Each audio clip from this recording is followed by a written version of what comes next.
بسم اللہ الرحمن الرحیم۔ السلام علیکم پیارے دوستو۔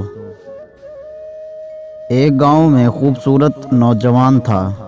اس نے یہ حرکت شروع کر دی کہ ایک مکان کی دیوار کے سوراخ سے اس مکان میں رہنے والی عورت کو دیکھتا تھا۔ اس عورت نے اپنے شوہر کو بتایا کہ یہ نوجوان لڑکا بہت دیر تک اس سوراخ سے دیکھتا ہے، اس نے میرا آرام حرام کر دیا ہے، یہاں کوئی نہیں ہوتا، دیکھنے والا یہی سمجھے گا کہ میں اس سے باتیں کرتی ہوں، میری سمجھ میں نہیں آتا کہ میں کیا کروں۔ آپ ہی بتا دیں کہ اس مشکل سے کیسے چھٹکارا حاصل کیا جا سکتا ہے۔ اس کے شوہر نے کہا، جیسے میں کہتا ہوں ویسے ہی کرو، اس کے بعد وہ تمہیں تنگ نہیں کر سکے گا۔ بیوی نے حامی بھر لی۔ شوہر نے کہا، تم اس کے نام ایک خط لکھو جس کا یہ مضمون ہو کہ روزانہ باہر کھڑے ہو کر دیکھنا بیکار بات ہے۔ جب عشاء کی نماز کے بعد اچھی طرح اندھیرا ہو جائے اور لوگ سو کر غافل ہو جائیں تو تم گھر میں آ جانا، میں دروازے کے پیچھے ہوں گی۔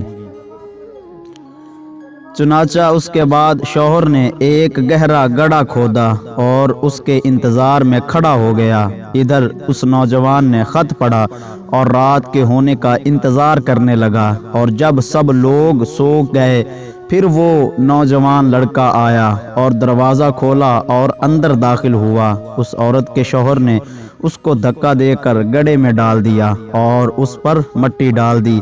اس واقعے کو کئی دن گزر گئے، کسی کو کچھ خبر نہ ہوئی۔ ایک دن نوجوان کے گھر والوں نے دریافت کیا کہ فلاں شخص کہاں ہے۔ ان کو بتایا گیا کہ اس کا کوئی پتہ نہیں۔ اس پر خاندان والوں نے غور و فکر شروع کی، یہاں تک کہ اس تحقیق کی انہوں نے یہ صورت نکالی۔ ایک شخص کو اس مؤذن کو بلانے کے لیے بھیجا جو اس مکان کے قریب والی مسجد کا مؤذن تھا۔ اس نے مؤذن کو بظاہر بہت سخت پکڑا اور نوجوان کے گھر والوں کے سامنے پیش کیا، اور پھر اس مؤذن سے کہا کہ یہ 100 دینار لے لو اور جو کچھ ہم تم کو کہیں اس کی تعمیل کرو۔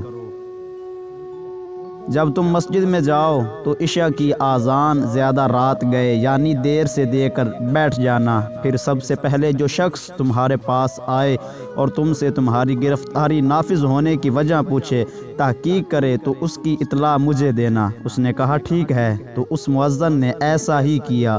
جو شخص سب سے پہلے تحقیق کے لیے مسجد میں آیا تو یہ شخص وہی تھا جس نے نوجوان کو مارا تھا۔ اس نے مؤذن سے کہا کہ میرا دل تیری طرف لگا ہوا تھا اور تمہیں اس طرح گرفتار کر کے بلوانے سے ان لوگوں کو تم سے کیا غرض تھی؟ مؤذن نے کہا، الحمدللہ، خیریت ہے، کوئی خاص بات نہیں تھی۔ جب صبح ہوئی تو مؤذن نے نوجوان کے خاندانوں والوں کے پاس جا کر پورا حال بتا دیا۔ ان لوگوں نے اس شخص کو اپنے پاس بلوا لیا۔ جب وہ آیا تو اس سے پوچھا، نوجوان کا کیا معاملہ ہے، بیان کرو۔ اس نے کہا، میں آپ سے بالکل سچی بات کہتا ہوں، میری بیوی بہت پردہ دار اور پاک دامن ہے۔ یہ شخص گھات لگائے ہوئے اس کو دیکھتا تھا اور پریشان کرتا تھا، اور میری بیوی بدنامی کے خوف سے اس شخص کے کھڑے رہنے سے پریشان ہو گئی، تو میں نے اس کے ساتھ ایسا معاملہ کیا اور پوری تفصیل بتا دی۔ اس نے کہا، جاؤ سپرد خدا، نہ کسی نے کچھ سنا اور نہ کسی نے کچھ دیکھا اور نہ کسی نے تم سے کچھ کہا، برے کا انجام برا ہی ہوتا ہے۔ اللہ تعالی ہمیں اس واقعے سے سبق حاصل کر کے برے افعال سے بچنے کی توفیق عطا فرمائے، آمین۔